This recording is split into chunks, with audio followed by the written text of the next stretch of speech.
οποίο πήρε θέση κατά τον Γκολκός, διότι είναι τραυματίες οι δύο βασικοί της γκολκίπερ, έτσι, της Σάλκε.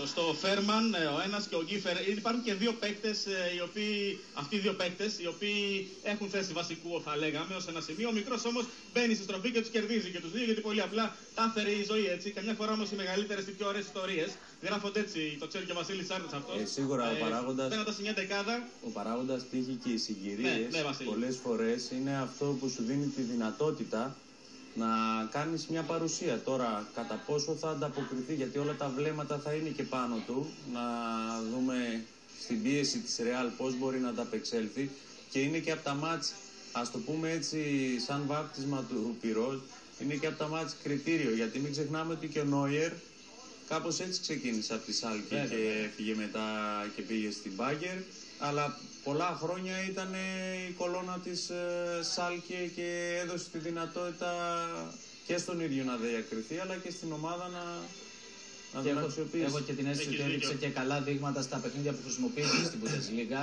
στα παιχνίδια του Γερμανικού Πρωταθλήματος. Ευχαριστούμε πολύ τον Βασίλη Μπακόβουλο, τον αφήνουμε να πάρει τη θέση του για να περιγράψει την αναμέτρηση της Σάλκε με την Real που θα παρακολουθήσετε από την Έρη και την Έρη